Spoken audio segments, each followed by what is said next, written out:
Well, I'd just like to welcome you here to another session of the Emmaus Road, and today we're going to be looking at anxiety and depression and how such states can be understood from a spiritual perspective in relation to shifts and changes a person's sense of self undergoes as they engage in spiritual work.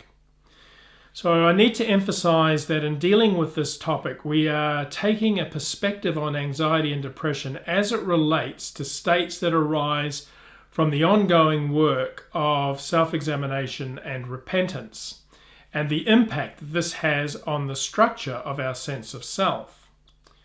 What I will be endeavoring to do is to provide an overview of the dynamic collective nature of the structure of the self as expounded in the heavenly doctrine, and it is my hope that as we do this, that will provide us with a basis to help us better understand the spiritual causes of states of anxiety and depression.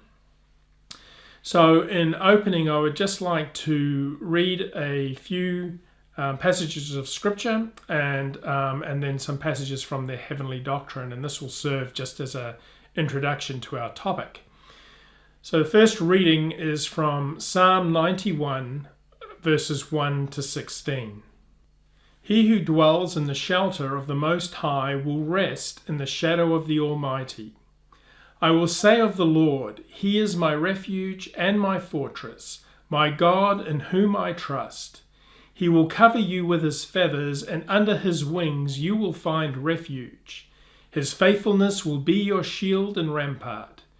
You will not fear the terror of night, nor the arrow that flies by day, nor the pestilence that strikes in the darkness, nor the plague that destroys at midday.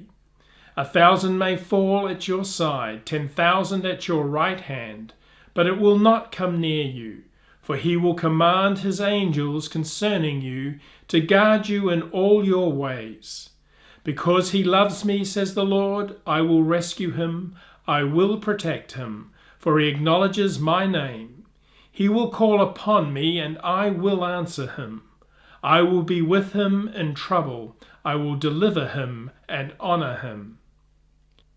And from Isaiah 41:13-14.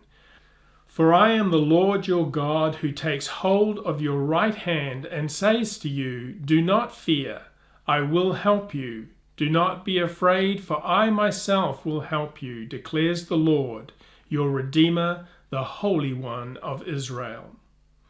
And from the work The Arcana Celestia, reading number 5650.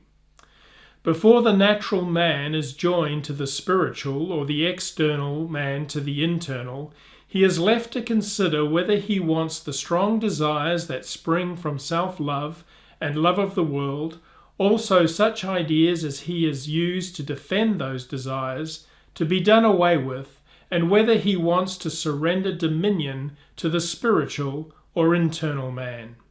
He is left to consider this so that he may choose in freedom what he pleases. When the natural man without the spiritual contemplates this possibility, he rejects it, for he loves his strong evil desires for the reason that he loves himself and the world.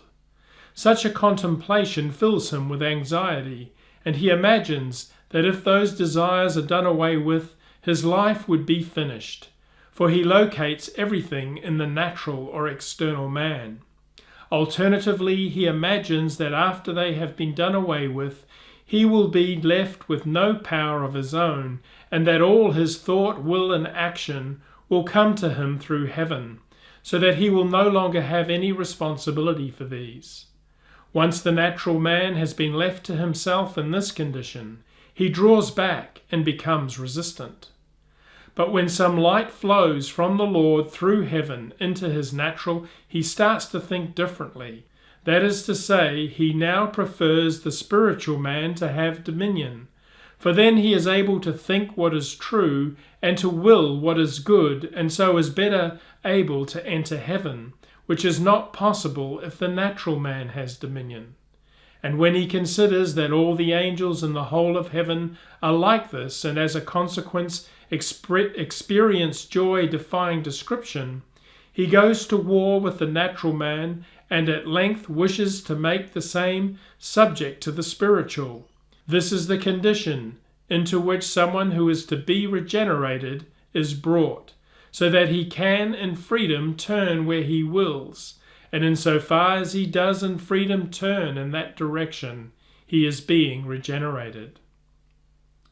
And finally, from the work Conjugal Love 442, we read, "The natural man is insane in spiritual things, for he is against them, and therefore embraces only natural, sensual, and corporeal delights."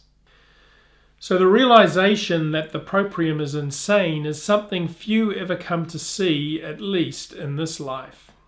But if we observe it in the light of what truths teach, in those moments of lucidness that truths provide, the obviousness of this fact is there for anyone to see. Anxieties and depressions that are directly linked to spiritual work are psychological states that arise due to shifts or changes taking place in the structure of our sense of self. These shifts are the effect of truths doing their work to expose previously unconscious patterns of feeling and thinking that are detrimental to our overall spiritual well-being. It is our investment in these patterns of feeling and thinking as our sense of self that sees any challenge to them as an attack on our very identity. So, when truths are exposing the false beliefs on which our sense of identity stands, we often end up resisting them as something seeking to do us harm. This places us in a sense of self that is opposed to truths, and as a result, to the degree that the perceived threat to our identity is felt to be real, we become susceptible to experiencing heightened levels of anxiety. We may even find ourselves in a real battle to maintain a sense of mental stability in what feels like a battle for our life.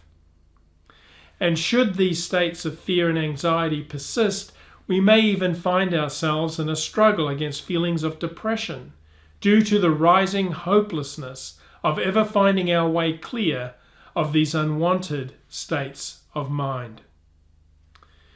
So spiritual crisis is often a crisis of identity, and common terms used in the word for such states are temptations, desolations, and vastations. These terms point to what's involved in separating a person's sense of self from those things that can no longer support their spiritual life, so that what can support their regeneration can be strengthened.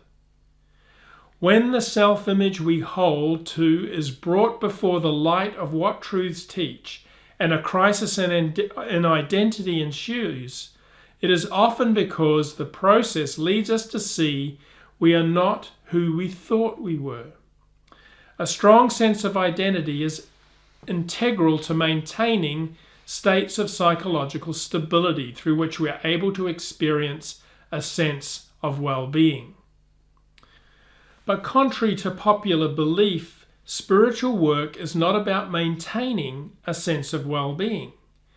It is about acquiring a sense of being that is well, in the sense of being whole.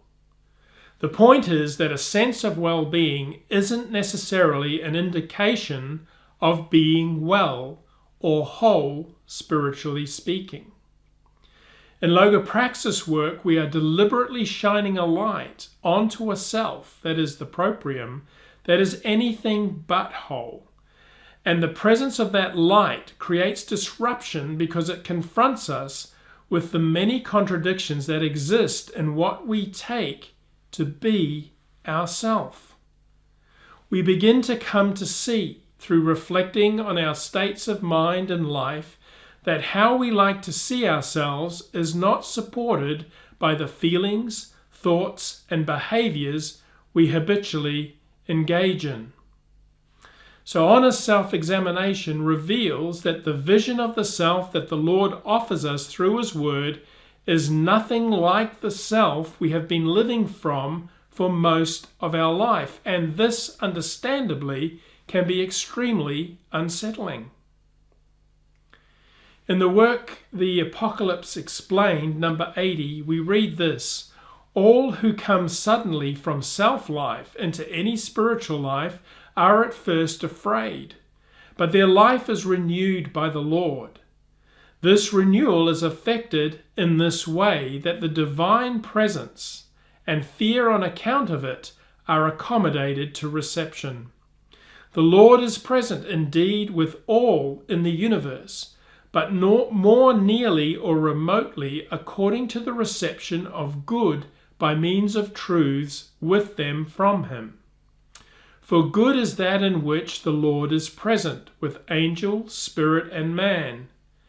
Therefore the extent and quality of good from the Lord with them are what determine the extent and quality of his presence.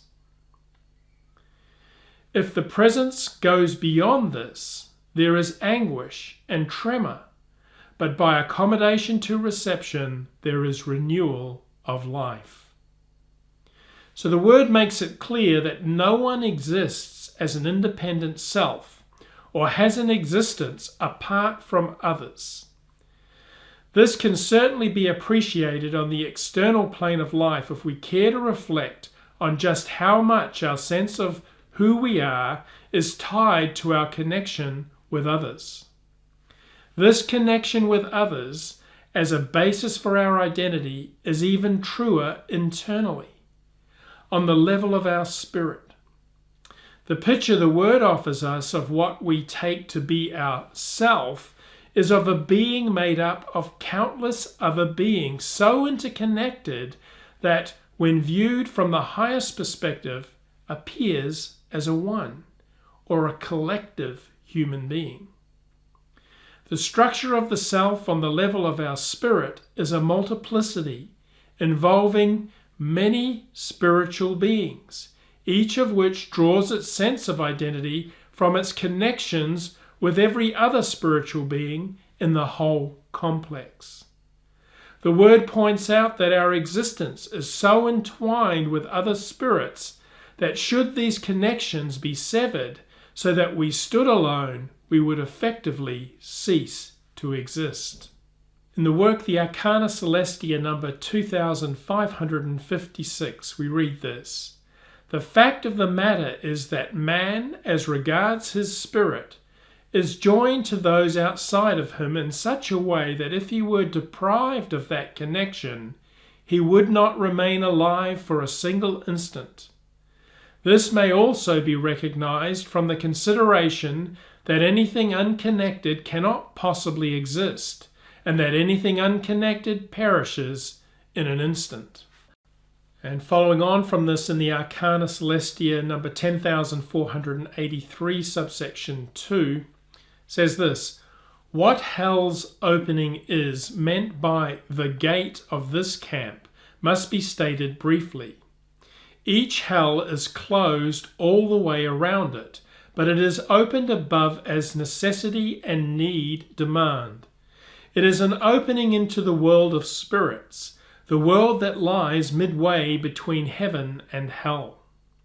For that world serves as the upper boundary of the hells and as the lower boundary of the heavens. The reason for saying that they are opened as necessity and need demand is that each person in the world has spirits present with him from hell and angels from heaven. The spirits from hell are present in his bodily and worldly loves, and the angels from heaven in those which are celestial and spiritual. For without the spirits, the person can have no life at all. If the spirits were taken away from him, he would drop dead as a stone. Consequently, to enable a person to lead a life in keeping with his loves, the hells are opened of necessity and as need demands, and from there such spirits come out to him as are ruled by loves similar to his. Yet this interconnection with others for our life is not how it appears to us on this plane of life. We appear to exist as an independent, autonomous self that is in possession of its own life. Our felt sense of life is that it is intrinsic to us. Yet we know that there is but one life, and that that life is the Lord, who alone has life in himself. All others are in the appearance of having life in themselves, for they receive their life from that one life. It is impossible for any finite being to receive the infinite divine life into themselves directly and be a self-conscious being. The divine life has to be moderated if it is to be received so as to appear as our own, thus giving rise to the experience of being a conscious being. The way this is achieved is through a series of accommodations by which the inflow of divine life is stepped down to our level or finited. But it's important to see that the Lord's life doesn't undergo any change in itself, whereby what is infinite somehow becomes finite, but that his life becomes as if it were finite in those receivers of his life who are finite. It is the inherent limitations found in the finite minds of angels, spirits, and people that gives the appearance of a change in the quality of the Lord's life, and it is this that provides finite beings with the experience of having life in themselves. So in the spiritual diary number 3571, we read this: certain persons who believed that they lived from themselves were let into a state of persuasion, in which those are who believe that they do not live from themselves, but that life flows into them from other spirits, thus from the community. When they had come into this state, they said that they could not thus live, and I perceived that they were tormented with a certain anxiety, from which fact it may be concluded that if a man who believes that he lives from himself, and that his life does not flow into him, were to come into such a state as to be persuaded that he does not live from himself, but from the Lord's life, and that the Lord's life flows into him through angels, and at the same time believed that he is governed by spirits, he could scarcely live, although he was scientifically or experimentally persuaded that it is so, as was the case with certain spirits. In a word, his life would, in the highest degree, be anxious, wherefore it is permitted that a man should think that his life is his own, that is inherent in himself, although it is a mere fallacy of the senses. So every spiritual being stands in relation to the Lord and each other according to its capacity to receive life, or what is the same thing, to receive love and wisdom from the Lord. That capacity is determined by the form of the love a spirit or angel is, as the love is the core organizing principle that gives the specific form to each mind. The affections and thoughts that make up the conscious mental life of a spirit or angel corresponds to the quality of the love that they are, and it is the similarity or dissimilarity of these that organizes how each individual mind is adjoined to other individual minds to give form to a collective, shared sense of self. All minds or spirits are interconnected, and so give form to whole communities of spirits who share in a common use or quality of affection. Thus, all who share in a common use or affection affirm and give expression to various forms of thought that are shared between everybody who shares in that collective self. While individuals in the spiritual network draw from this stream of mental activity what is needed to support their individual mental life, it is still the case that no individual has a sense of self that isn't part of a collective self. Now, for most of us living in the natural world, there is little direct awareness of the collective, dynamic nature of our sense of self or of the inner spiritual connections by which our sense of self is communicated to us. Yet despite the appearance of an individual autonomous self, it is our spirit's participation in these spiritual networks that actually impresses upon us our sense of who we are. Our sense of self is derived from an incredibly complex network of countless spiritual communities organized into a single organic being that is in the human form. In fact, one of the remarkable insights that the Word provides us with is the holographic nature of the human form when viewed from a spiritual perspective. Not only is the whole of the spiritual world in a complete human form, but so is every community and every individual who makes up those communities. This form is the divine form itself, for it is the divine life flowing into all things that serves as the supreme organizing power that gives every part its form and joins each part to the whole. We can see from this that the structure of our sense of identity as we experience it internally is intermeshed with the identity of other spiritual beings of whom we are unconscious and who are as dependent on us for their sense of identity as we are on them. In other words, we can't separate our sense of self from the sense of self of those we are in connection with without bringing about a major disruption to the integrity of the whole spiritual structure. Because of this, every spiritual being in the network works to ensure that the self that they are identified with remains intact. Now, to see the implications of this, we first have to understand that the other thing a self can't be separated from, if it is to remain intact, are the specific patterns of habitual thoughts and affections that go into making it up. It is the presence of these familiar patterns of thought and affection that we experience as our mental life that helps to provide an experience of a self that is stable and continuous over time.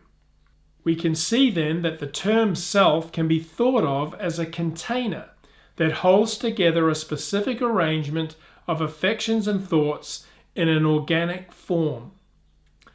And if we drill down a little further, we find that the patterns of affections and thoughts that give form to a self, depending on their overall quality, are made up of an arrangement of either goods and truths or evils and falsities. And this is confirmed by the Word, where we find that spiritual beings are in fact described as forms of goods and truths or evils and falsities, and are in a more abstract sense the goods and truths or evils and falsities themselves. So another reading now, just from the work, the Arcana Celestia again, number 9334. For desolate, when used in reference to the church within a person, means a deficiency of truth and good, thus also a deficiency of spiritual life, since that life is provided by these. The implications of this, that there is a deficiency and little spiritual life if falsities and evils are removed hurriedly, are that when a person undergoes regeneration, which is accomplished by the implantation of spiritual truth and good, and at the same time by the removal of falsity and evil, the regeneration is not hurried, but takes place slowly. The reason for this is that all the things that a person thought, intended, or has done since early childhood have entered into the composition of his life. They have also formed themselves into a network which is such that one cannot be moved without all of them together being moved. For a wicked person is an image of hell, and a good person is an image of heaven, and also the evils and falsities with a wicked person are interconnected in the same way as the communities of hell are with one another, of which that person is a part. While the forms of good and the truths with a good person are interconnected in the same way as heavenly communities are with one another, of which this person is a part. From this it is evident that the evils and falsities with a wicked person cannot be removed suddenly from where they are. They can be removed only in the measure that forms of good and truths in their proper order have been implanted more deeply within the person. For heaven with a person removes hell. If the removal were done suddenly, the person would pass out. For the whole network of things, every single one, would be thrown into confusion and deprive him of his life. We can now perhaps begin to see why the regeneration of the human mind has to be centered on the acquisition and application of truths to the life of the mind. The self, or proprium, is made up of patterns of affections and thoughts, grounded in the loves of self and the world, which have become established in us as us. The regeneration of the human mind is a process in which our sense of self is gradually separated from its identification with evils and falsities belonging to the loves of self and the world, and transplanted into what is good and true from the Word. In this way we are given a new self, or proprium, that sees us grafted by the Lord, or the Word, into the loves of heaven as the basis for our life. This process is carefully managed by the Lord so that our sense of self is maintained as something continuous throughout the transition. The transition is gradual and has to be due to the fact that any change in any part of the structure of the mind on an individual level requires a readjustment across the whole on the collective level. This impacts on every spiritual being that is dependent on the integrity of the spiritual network for their sense of self and well-being. It is not just our sense of self that shifts when we are being regenerated. The impact of any shift in the structure of our affections and thoughts due to the operation of truths from the Word working in our life reverberates throughout the whole collective self, leading to its reorganization to accommodate the change. So from the work Conjugal Love, number 361, we read this: all the affections of love in a person, and so all his perceptions of wisdom, are arranged in a most perfect order, so that together they form a harmonious and thus united whole. These affections and perceptions have substantial existence, for substances are their vessels. So, then, since the human form is composed of these constituents, it is plain that if a love is attacked, the entire form with each and all of the elements in it is at once and at the same time attacked.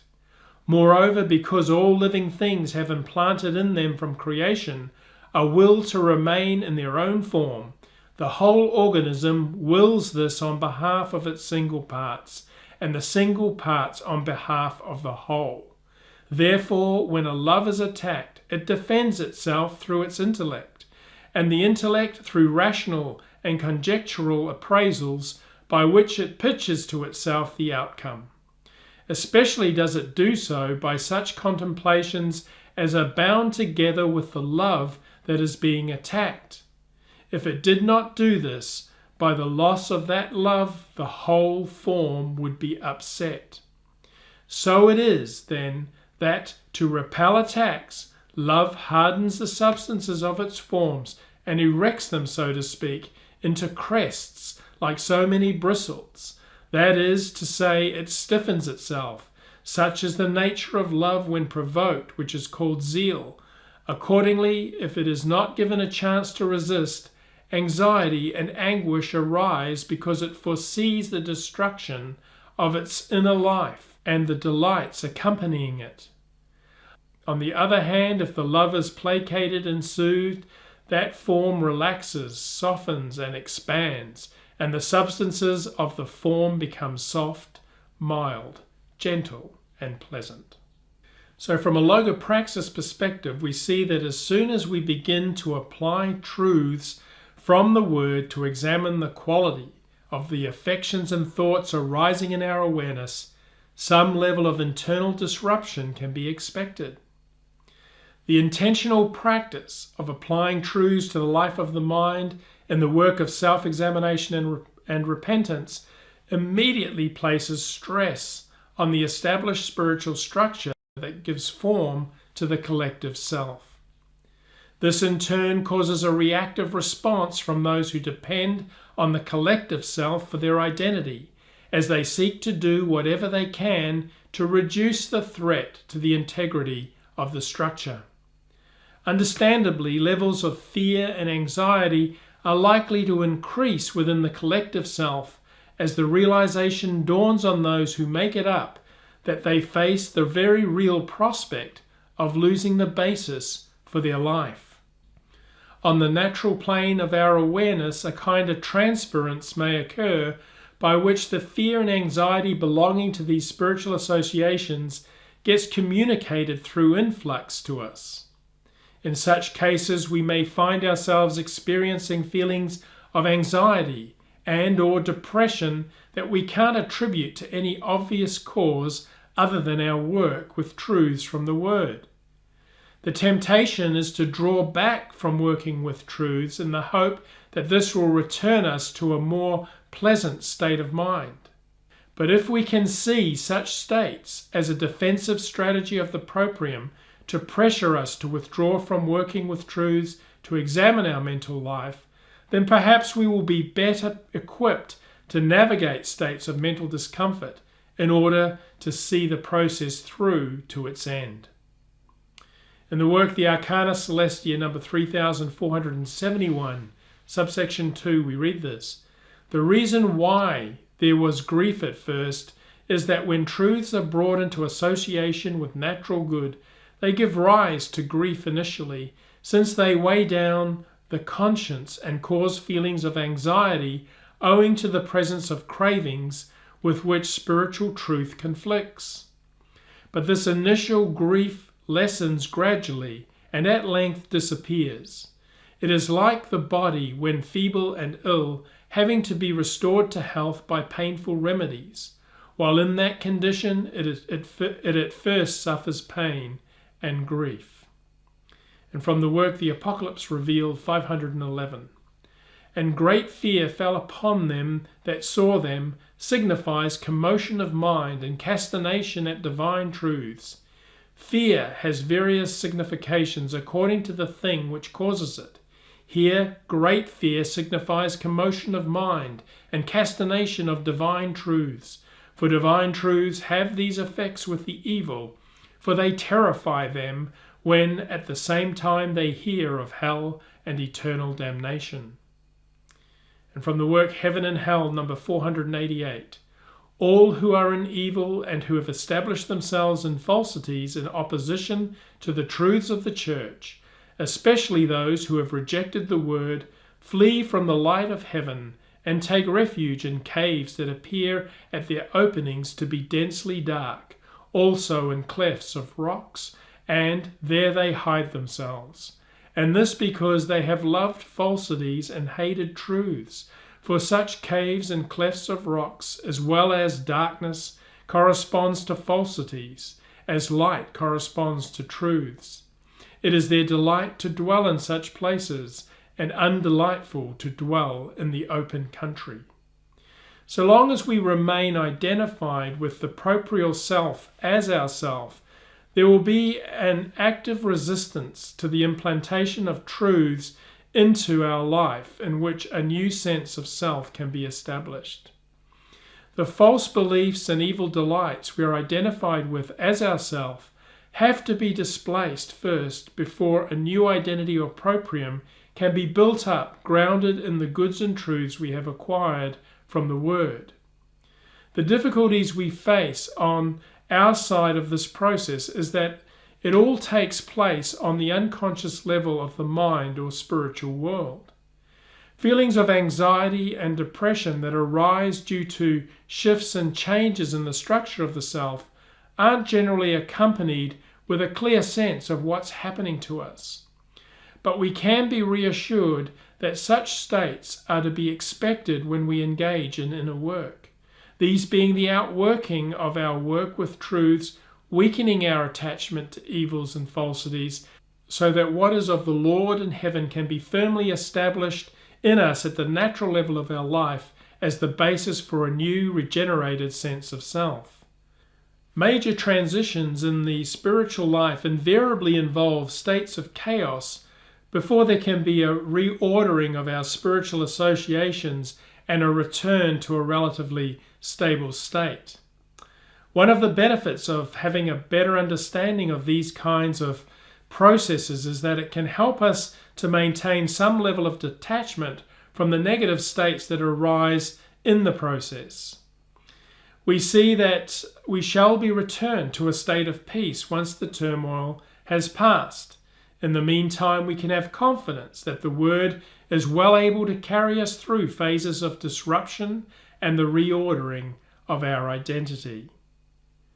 So I just want to close with a reading from the Arcana Celestia number 482, subsection 3.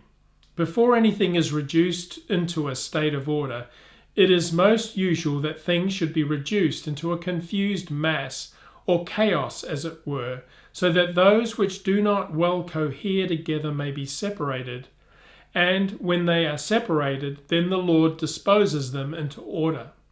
This process may be compared with what takes place in nature, where all things in general and singly are first reduced to a confused mass before being disposed to order. And finally, a reading from Psalm 40, verses 1 to 3. I waited patiently for the Lord. He turned to me and heard my cry. He lifted me out of the slimy pit, out of the mud and mire.